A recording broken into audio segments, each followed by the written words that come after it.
नमस्कार दोस्तों, स्वागत है आपका डिफेंस गैलरी में। तो दोस्तों यहाँ पे इंडियन आर्मी ने आपको एक बहुत अच्छी गुड न्यूज़ दी है। क्या किया है इंडियन आर्मी ने? इंडियन आर्मी ने यहाँ पे ब्रह्मोस का टेस्ट किया है। तो ब्रह्मोस का टेस्ट किया है, इसमें खास बात क्या है?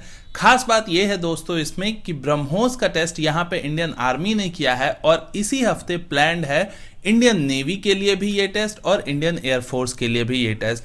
तो इनका मतलब क्या हो सकता है? तो ये जो टेस्ट हुआ है दोस्तों, ये हुआ है अंडमान निकोबार आइलैंड पे। और आपको पता हो अगर, तो अंडमान निकोबार भारत में इकलौती ऐसी जगह है जहां पे स्ट्रेटेजिक थिएटर कमांड मौजूद है। इसका क्या मतलब हुआ? इसका मतलब ये हुआ कि यही इकलौती जगह है ऐसी अंडमान निकोबार जहां पे एक ही कमांडर के अंतर्गत इंडियन नेवी, इंडियन एयरफोर्स और इंडियन आर्मी भी आती है। अंडमान निकोबार में ही सिर्फ इकलौता ऐसा जगह है जहां पे ये तीनों चीजें एक कमांडर के अंदर में आती हैं और यही चीज पूरे भारत में भी भविष्य में होगा।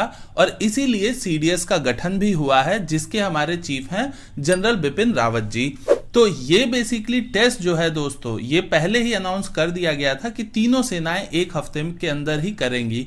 तो आज ये टेस्ट इंडियन आर्मी ने किया है, आने वाले समय में नेवी एयरफोर्स करेगी। इससे साफ ये मैसेज आता है कि हमारी सेना इस तरह की तैयारी करने पे लग गई है कि अगर किसी जरूरत पे एक ही कमांडर के आदेश पे तीनों सेनाओं को ऑपरेट करना हो, और ब्रह्मोस भारत की प्राइम मिसाइल है, किसी भी सेना की हो, चाहे वो नेवी की हो या एयरफोर्स की हो या हमारे आर्मी की हो, तो वो एक प्राइम मिसाइल है। तो इसका उपयोग किस तरीके से तीनों सेनाएं एक दूसरे से कोलैबोरेट करते हुए कर सकती हैं। यहाँ पे ये जो ब्रह्मोस का टेस्ट हुआ है, ये कौन से ब्रह्मोस का टेस्ट हुआ है, ये मीडिया रिपोर्ट्स की अगर आप देखते हो तो 100% क्लियर नहीं हो पाता है, क्योंकि कई जगह मीडिया रिपोर्ट्स में ऐसा बताया गया है कि ब्रह्मोस का टेस्ट हुआ है और इसकी रेंज बढ़ा के 400 किलोमीटर की कर दी गई है।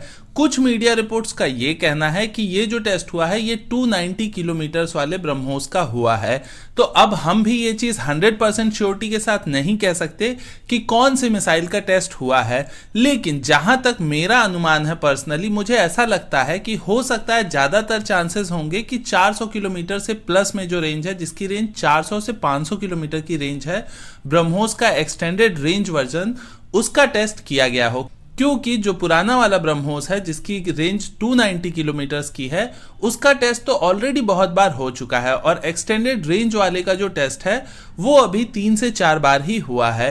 तो हो सकता है कि ये एक्सटेंडेड रेंज यानी कि 400 से 450 किलोमीटर दूरी तक मार करने वाले ब्रह्मोस का ही टेस्ट हुआ हो, लेकिन हम इसके और ज्यादा कंफर्मेशन का वेट करेंगे। और अगर कंफर्मेशन नहीं आती है तो भी कोई खास फर्क नहीं पड़ता है, क्योंकि मायने ये रखता है कि हमारी तैयारी कैसी है और हमारी सेनाएं जानती हैं कि कौन से रेंज का टेस्ट करना है।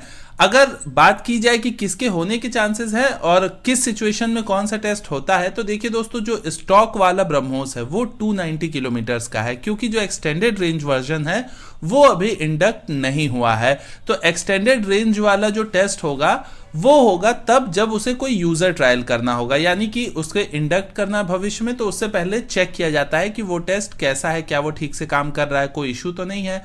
और एक होता है कि आपके पास जो ऑपरेशनल ब्रह्मोस है, आप उसी में से टेस्ट करते रहते हैं बीच बीच में, ये चेक करने के लिए कि आपने जो रखी हुई हैं चीजें क्या वो ठीक से काम कर रही हैं या नहीं। तो ये देखने वाली बात होगी, लेकिन आपको अभी आने वाले समय में नेवी भी ये टेस्ट करते दिखाई देगी और एयरफोर्स भी ये टेस्ट करते दिखाई देगी। और ये भारत के लिए काफी अच्छी चीज होने वाली है कि हमारी तीनों सेनाएं मिलके किसी पर्टिकुलर मिसाइल पे एक टारगेट की तरह काम कर रही हैं। कि अंडमान निकोबार वाला जो एरिया है, आपको पता होगा, वहां चाइना भी कहीं ना कहीं आए दिन कुछ ना कुछ करता है, अभी शांत है लेकिन करता रहता है। तो हमारी तीनों सेनाओं में ये कोऑर्डिनेशन होना बहुत जरूरी है और ये टेस्ट 100% सक्सेसफुल रहा था, जिसमें टारगेट को पिन पॉइंट एक्यूरेसी के साथ ब्रह्मोस ने डिस्ट्रॉय किया हुआ है। तो हम इस टेस्ट के लिए इंडियन नेवी को, डीआरडीओ को, सबको धन्यवाद देते हैं और उम्मीद करते हैं कि आगे आने वाले टेस्ट भी भारत के लिए सक्सेसफुल रहे। मैं मनीष मिलता हूं आपसे अगले वीडियो में, तब तक के लिए आप मुस्कुराते रहिए। नमस्कार, जय हिंद।